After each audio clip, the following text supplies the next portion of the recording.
And with that, we are going to be going in to the first match of the second round, and we're gonna have the Sailor Scouts rocking up with the pink purple, and already we're gonna see a Nautilus from Venus. No such splatting at all on the left hand side actually, which is a first. We seem to always see one in that first set, but not this time. And the Nautilus is one of those weapons that just kind of does whatever it wants, seemingly. And a great bomb on the jump out there. I believe that was Queen who went down there.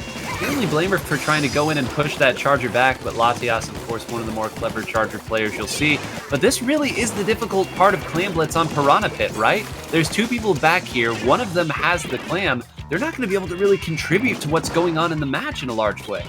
No, they certainly aren't, and obviously every single time you pick up that wonderful power clam, everybody knows where you are, so it just becomes a little bit harder. It's like, yes, Mercury's got the range, but she kind of has to rely on the rest of the team to help push them forward, and that's exactly what they're doing. Venus got a crucial splat, and just like that, Mercury has scored.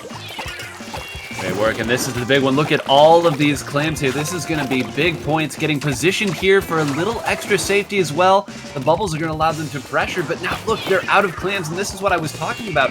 Can they control under the basket while still getting more clams? And it appears they can. Yep, they got it there just in the nick of time, and Saturn comes jumping on in with the splashdown, is finally going to lose out, and that will mean the barrier will finally go back up, but look at the damage already done, down to 20. Don't often see opening scores that good. Fantastic stuff. It certainly is, and obviously they get their free little football just for that barrier being broken. Look at how much turf coverage. There's so much green on the field, but you wouldn't think that with the fact that it just lost two of them. Yeah, it happens so quickly when you have control, but if you're not careful and you get attacked there, you can't necessarily react to a double team if the other two are coordinated there. A pincer attack looked like it got one to create a disadvantage on one side, and at that point, it was just following through, and Latias couldn't rotate over in time. Yep, a 2v2 situation, and they're going to lose out as well. They do at least manage to get the splat on Venus, but Mercury does live, finally does go down. Does not win out the Splattershot Pro fight, and a trade on the left hand side as well. They're all going down in this one corner. This is carnage right now. Mercifully, Venus finally throws down the power clam to create a little extra space here. So finally, a little semblance of stability after 30 seconds of everybody just getting taken down, like you said, in the same spot. It's just a bit of an odd moment, but finally Jupiter does linger on back, kind of waiting for their team to do a push of their own, but they are down too, so does have ink armor ready, so it's going to pop it. Now I wonder if they're popping it more for a defensive play than aggressive, especially considering the fact their teammate just dropped down, and they're going to lose the 1v1 to Poppy as well. Venus has to make a big play right there, and does. Venus getting that pick is going to allow Mercury to rotate back as well. And this should be enough for them to at least, again, maintain control. And with the lead they have, control's going to be enough. They don't even have to attack if they don't want to. Yep, Stingray gets the pick on the power clamp. As Latias just holding position, 3-2 advantage. Everybody is just quickly respawning in. Inkjet is going to just force everybody to just U-turn out from that from the conveyor belt. Bubble are coming out for defense, but not really in a good position. Nobody's anywhere near that to be taken advantage of. No, nobody near it, and already Venus back again. And to clarify for everybody, Venus is indeed Cherry there. I know that we said it earlier, but it's hard to keep track of in the match. It's hard for us too, but again, it has just been again sharking around there, holding one spot, watching the opponents drop down. It's, again, they understand that they don't have to make the push, and as long as it's taking them to build up their Stingray and to push in, all of this time ticking away slowly but surely, it's making it all the easier for the Sailor Scouts. It certainly is. Sushi Socks do have 2 footballs on the field and are finally getting the splats in their favor. Sand goes down, and so too does the Julies. The Splash Shot does go down, and just like that, it's just Poppy left to wipe. How in the world did that happen? Happened so quickly. Again, they had just enough control that they were able to drop back in on the far left side below their basket. And again, we talk so much about how long it takes to make a push in. Every second you give your opponent to reposition and react to what you're doing is time for, well, I mean, of course it's not good, but it's time that they have to break down your attack before you can even get it started. That's what we saw there. They weren't even able to approach the basket, and look, it's a score the other way already. Yep, with 10 seconds on the clock and the basket open, that could be a KO right here and there, and no, it's not. They don't have the clams. Now, crucially, will this shut in time? Because I don't think they'll activate the overtime. It won't activate overtime. They don't have a football on the field, and that will end with the first point going the way of the Sailor Scouts. A dominating performance there, really, from the word go, and you look at the composition that time that Sushi Socks ran, and it certainly doesn't seem like it was anything there. It's pretty standard. You've got your backliner, you've got your two frontline shooters, the quicker weapons, and then you kind of have your flex on the other side. But it just seemed like too many things had to go right for them to make a push, right? They needed two power clams. One of them had to be with Latias. Latias had to have her Stingray to push in there as well, and it just didn't seem like all the boxes were checked at the right time.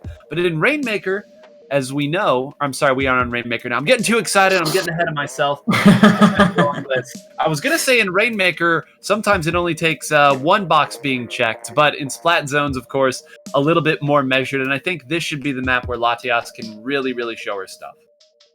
I certainly hope so, and it really comes down to what they're gonna bring, especially on a stage like Skipper, because oh my gosh, well, so this is the last stage that was added to the Splatoon 2 stage rotation, and it's a very big stage, and I would say that bottleneck right in the dead center, right in the middle, is just gives you a little bit more of a well, a lot more to observe as well, considering the fact that you stop paying attention to the middle area, and before you know it, everyone is just emerged.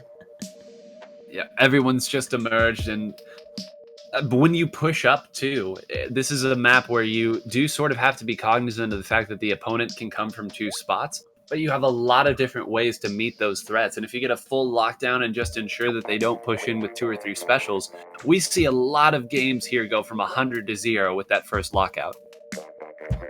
And you know, if there was any indication from what happened in our first Splat Zone match in the previous set, someone's probably going to bring a Booyah Bomb. Booyah Bomb on Splat Zones? What? I mean, stranger things have happened. Right. Well, and we've already seen that some Kensa Pro play has already been, in this set here. So typically, if you're comfortable with Kensa Pro in Clan Blitz, you'll be comfortable with it in Zones too. So we'll see if that is indeed the pick, and if we do get to see those Booyah Bombs that you've promised us. Well, Booyah Bombs, missiles are also nice for zones as well, because the fact if anybody is around the zone, it just immediately encourages you to get off the zone, otherwise you're essentially giving the enemy some a little bit of free ink. There's also the odd chance of a storm coming in, but maybe not so much. Yeah, if somebody plays, and we do, I was going to say the custom dually squelchers, that's a very popular weapon right now, and of course does have the rain on it, and we do see the Booyah Bomb as well. This one's going to be coming out of that K-Pro that we talked about earlier, so I think we've gotten what we wanted so far. Now we just need for the game to be of a similar quality. Similar quality and maybe an equalizer. Well, that's exactly what the Sushi Socks will be looking for, and already Latias just scoping out with the charger. Not with the scope, obviously. I should probably clarify this. Definitely not the scope. Trying to hit Mercury, but just a little too far away, as Zone is already in the favor of the Scouts as they start ticking on down past the 70 mark. Already down, and you see right there, look at how difficult Leafy there on the custom dually squelchers is making life for Latias. Latias hasn't been able to get anywhere close to Zone since she got pushed back. They're going to be able to take it by way of a couple very timely bombs, one of them being a Booyah Bomb. But again, a lot had to happen right there, and you see if Sailor Jupiter comes in, that's going to be essentially a full wipe, a delayed wipe, because Latias wasn't able to get back down there in time. And it just seems like the Sailor Scouts understand how to move Latias in positions where she can't contribute to the fight. Yeah, it just seems to be an unfortunate position for Sushi Socks to be in each and every time. Jupiter just lingering on the ramp, trying to get Lena out of it again. Not going to get it on this occasion though. The heads up still proving to be a little bit more troublesome, but with a 3-2 advantage, this could be the time if they can get the spot on Mercury. They do, and with that, they wrestle Patrol away. Very nice and very convincing too. I love the fact that Lena didn't feel the need to run in and try to make that a fight. Instead, waiting for the other team to come from the top side and use that opportunity to push in the front. That's exactly what you want to see, and especially on a map like this, overloading where the opponent is not. Yep. And so far, they're making sure that they stay in their respective area. Booyah Bomb is going to try and stop, and the rest of the team pushes straight in, and obviously the fire rate of the NZAP and the Scorchers and the Nautilus, for that matter, quickly wrestle control back away, and it's just the Charger that's left. A pretty much near white for them. He immediately turns it back into their favor. And we already see, again, Cherry pushed up in a position here to, again, just attack anybody who tries to drop down here. Anytime a Nautilus is lying in wait, you know you're in a bad spot. A nice pick there. They have 2 people up at the top. Now, the 2 at the top went down pretty early there, so now they're going to have to rotate back. And what a timely inkjet there to take one out real quick. That might have taken this all out. Just 1 left here to try to make it. It's just a bomb rush. And what a great response there as this game ticks away. Yep, Sailor Scouts hold on. That inkjet was absolutely crucial. Just the second that it seemed that Sushi Socks were able to straight up get back into control of that zone, 1 went down. 1 immediately had to pretty much duck onto the right-hand side to not get caught up by that inkjet anymore. But unfortunately, they already knew that's exactly where she was and straight up take it down. And that will mean it's a 2-0 set for the Sailor Scouts.